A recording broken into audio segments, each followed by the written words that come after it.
How's everybody doing today? It's Brian. A little bit of a weird angle here on the camera, but I guess that'll work for now. I'm gonna get my iPhone situation fixed here pretty soon. Ordered a inexpensive microphone for it, so I should get back to using that, and that'll make things a little bit better on the camera side of things. But still using the iPad right now. I bought something this week I thought I would share with you, just a sharpening stone. But if you're a knife guy, you probably have a few of those laying around already, like I do.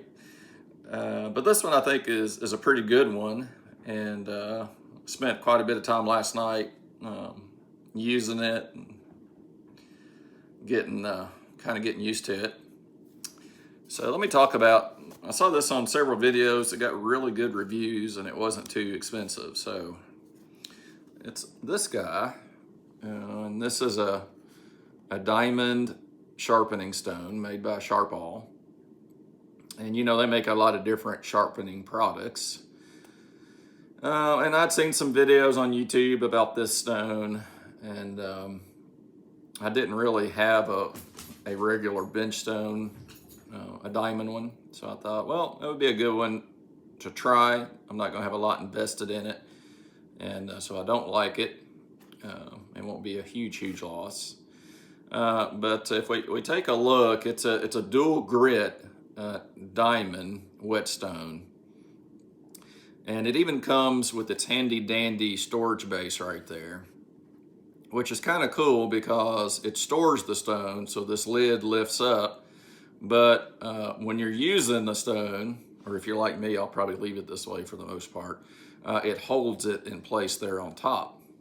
On the bottom of the case there, it's got a rubberized bottom to it, so it's not going to move around on you when you're trying to sharpen. So really some nice thought went into the design of that base, which I appreciate. So I didn't have to turn around and buy a base of some sort for it. What else? So it has the coarse and it has the extra fine. The coarse grit is 325 grit, 45 micron. And the extra fine is 1200 grit, 12 micron. And they make a big deal about these are guaranteed to be mirror flat. You're not going to have a bunch of, it's not going to be warped in any kind of way or out of square in any kind of way, which is cool. They also talk about, let me find it here.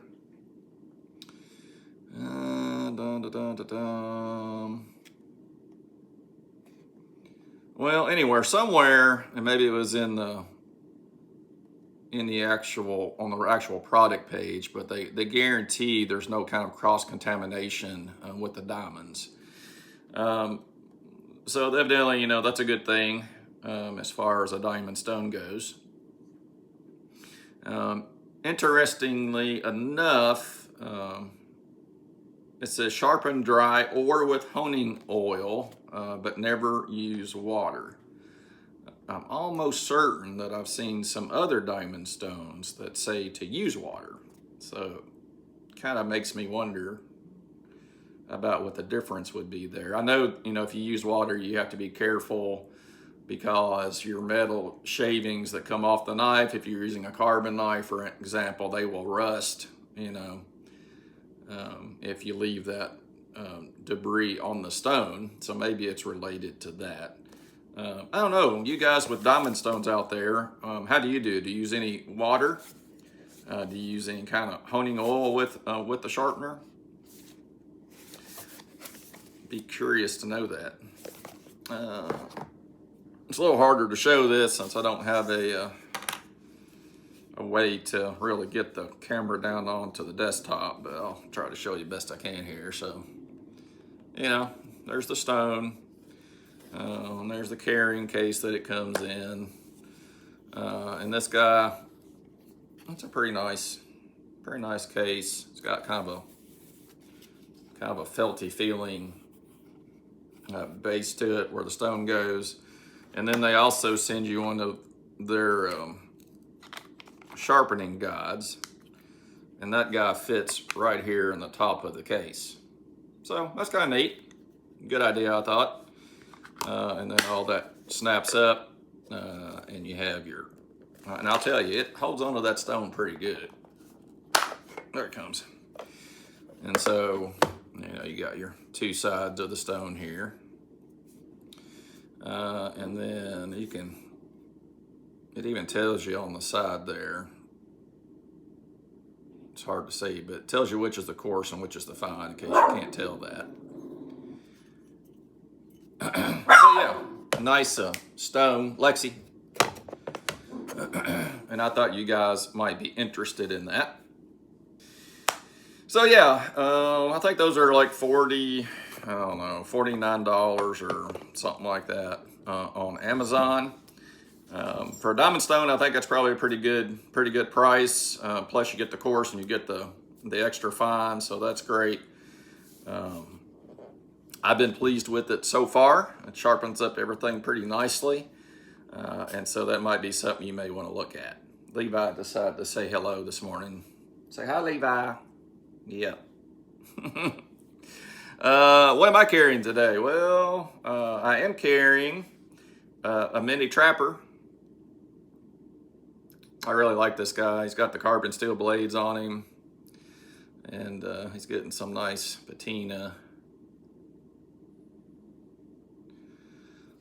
Used it quite a bit since I got it last year sometime. Got the ever useful spay blade, and I love the shield this guy has on it with the smooth bone. Really nice carry, really capable little knife.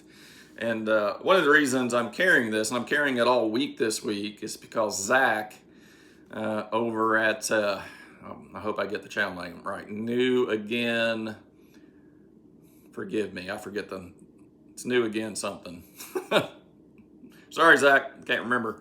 But anyway, you probably know Zach, and he's doing a challenge. So if you're looking for a challenge this week, it's just to carry a mini trapper for the whole week. So that'll be in my pocket this week. I took these out ahead of time so I wouldn't have to dig them out while I was recording. And also carrying the smooth bone copperhead right there. I'm really becoming a fan of the smooth bone, I'll just be honest with you. It just feels so good in your hand. And I even love the look of them. So yeah, I did a little work on this blade yesterday. It could use just a little bit more. There's been the tiniest bit. It almost looks like a little teeny tiny indentation there about midpoint of that blade. But I mean, you can barely feel it with your fingernail. And so I worked some of that out yesterday. So it's better. It could probably use just a little bit more attention, but I don't know if I'm going to worry about it too much. It's not hurting the knife at all. And it's going to go away on its own as it sharpens. So the worst of it is out, and so I may just leave it alone at this point. But yeah, love this copperhead. Got this from Tim North. If you ever need to do a trade, Tim's a good guy to trade with. And then I've got my buck that I carry quite a bit. I think this is the 840. Inexpensive knife, but kind of love the blade on this guy. It's got the nice swedging at the top. Just a really nice knife. It wasn't expensive. It's got the deep carry clip, pocket clip on it. And it's got the blue spacer there, which I think is kind of cool. Blue's one of my favorite colors, along with orange.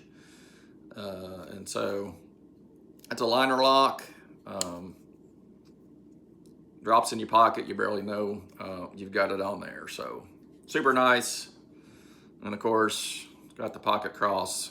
Thanks to Brother Dwayne Wonder how many people have these pocket crosses now. I know there's a whole bunch because he has sent out a bunch of those over time. And what else? I think that's about it. Gonna have a handkerchief. Haven't grabbed a clean one yet, so I'm gonna do that here in a sec.